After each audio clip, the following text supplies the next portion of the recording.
Bonjour à tous et bienvenue sur Atmo. L'été arrivant, on pourrait être tenté de rouler cheveux au vent. C'est pour ça qu'Atmo est là. Aujourd'hui, on va regarder pour un budget maximal de 5000 euros quel type de cabriolet on peut s'offrir.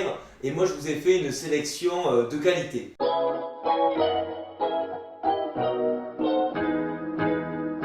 On va commencer cette sélection avec un cabriolet qui a vraiment marqué son époque, à savoir le premier Mercedes SLK. Il faut savoir que c'est Peugeot qui a inventé le concept du toit rigide rétractable dans le coffre, mais c'est en 1996 que Mercedes remet au goût du jour cette formule et l'implémente donc sur son petit cabriolet SLK. L'avantage de ce véhicule, c'est bien évidemment sa ligne qui est très fluide, voilà, très important pour un CC, c'est pour ça que dans cette sélection, il n'y aura pas de Mégane 2 et de Mégane 3 CC. Il n'y aura pas de 307 CC. Parce que aussi, un cabriolet, ça doit être un minimum esthétique. On est d'accord. Ta gueule, tu es moche! Ce qui est bien aussi sur ce véhicule, c'est sa fiabilité. Il y a aussi une grande gamme de motorisation allant de 136 chevaux jusqu'à 354 chevaux pour la 32 AMG. Bon, ce modèle, ça sera plus dans les 15 000 euros, donc on va éviter.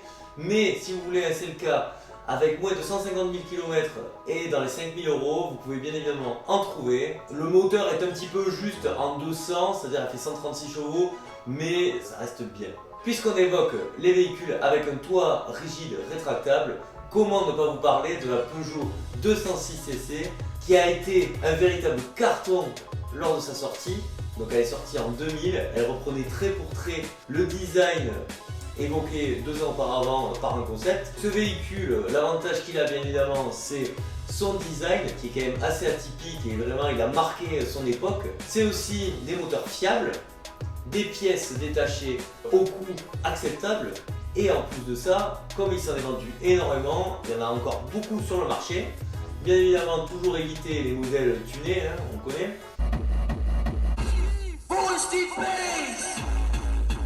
Pour moins de 5000 euros, vous pouvez vous prendre une 206cc en très bon état, avec moins de 120 000, 110 000 km, ça se trouve, et pensez à privilégier les éditions limitées du style Roland Garros.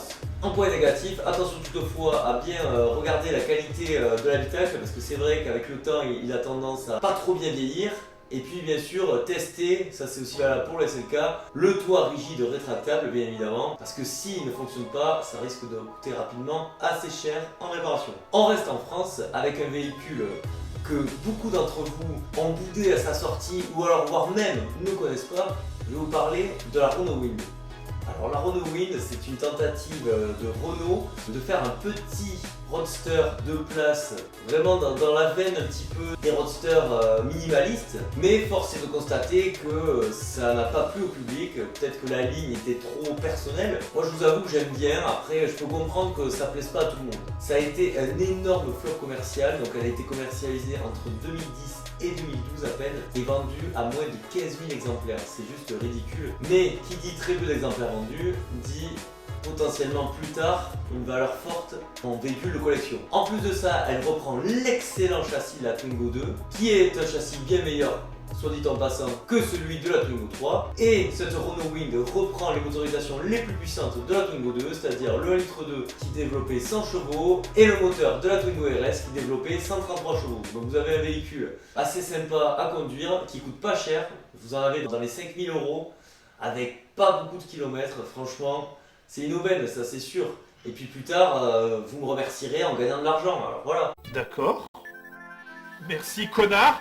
En véhicule très réussi, comment ne pas aborder la Mazda MX-5 NB? Pour moins de 150 000 km et moins de 5 000 euros, vous pouvez en trouver quelques exemplaires. Les caractéristiques de ce véhicule, c'est que bien évidemment, le plaisir de conduite sera à son maximum. C'est très fiable, très agréable à conduire, c'est vrai que vraiment... c'est un bonheur cette voiture, hein. Et au final, du coup, le coût d'entretien ne revient pas si cher que ça. Ce deuxième modèle, pour moi, est moins réussi que la première, qui est vraiment un modèle gravé dans l'histoire. Dans cette sélection, j'aurais pu également vous parler de la Fiat Barchetta, qui est juste magnifique, et de la 306 Cabriolet, qui est géniale. Mais je ne vais pas le faire, étant donné que je vous en ai déjà parlé dans une ancienne vidéo. Donc si ça vous intéresse, n'hésitez pas à cliquer ici. Pour cette gamme de prix, c'était vraiment mes sélections du jour. Maintenant, je vais vous parler d'autres véhicules qui sont aussi très bons, mais qui retiennent un tout petit peu moins mon attention par rapport à tel ou tel détail. Comment ne pas évoquer dans ce top la MG-F? Pour 5 000 € et moins de 150 000 km, vous pouvez dégoter ce roadster anglais qui est tout simplement magnifique. C'est vrai que niveau design, ils ont fait très fort, il est très réussi.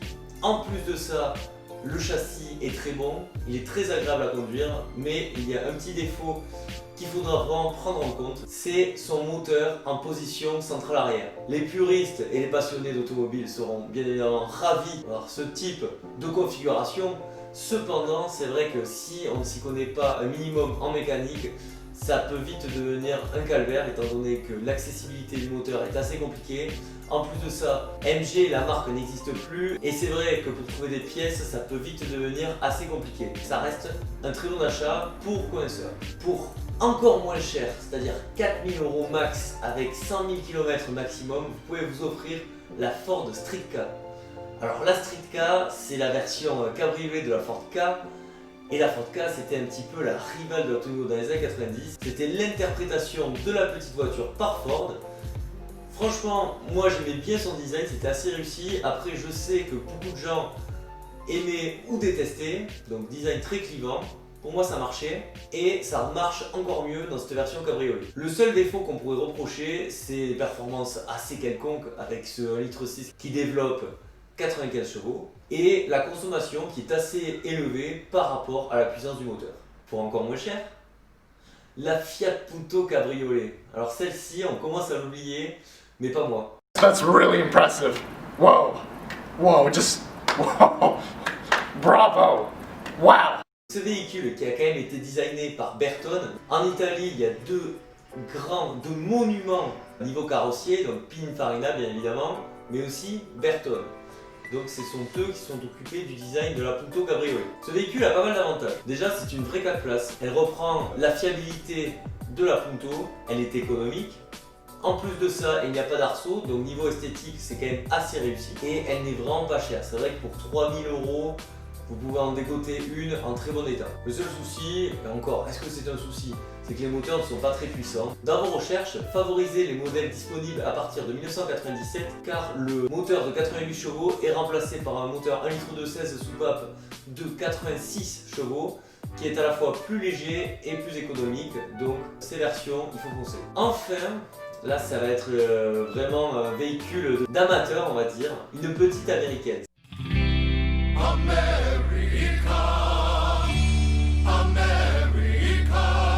C'est vrai qu'il n'y en a pas beaucoup dans la chaîne, encore une fois, mais bon, on fait ce qu'on peut.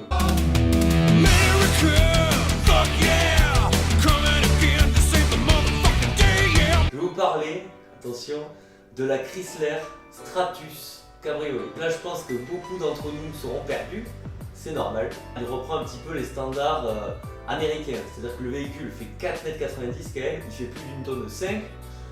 Donc on n'est pas dans le roadster plaisir qu'on va retrouver notamment chez Mazda par exemple. D'ailleurs, pour 5 000 €, vous pouvez avoir un V6 américain qui aura un couple démentiel. Attention toutefois, bien évidemment, la consommation sera assez élevée, le coût d'entretien également. Ça peut être vraiment une solution décalée mais qui fonctionne. En tout cas, les amis, j'espère que cette vidéo vous a plu. Moi de mon côté, ça me fait toujours plaisir de vous trouver des petites pépites Youngtimer, surtout à des prix pas très élevés. Comme ça permet à tous les passionnés d'automobile, même ceux qui ont des moyens plus modestes, de se faire plaisir. N'hésitez pas à déposer le gros like, le commentaire pour le référencement bien sûr, et également à vous abonner, c'est super important pour la chaîne. Donc moi je vous dis merci et surtout prenez soin de vous et à la prochaine.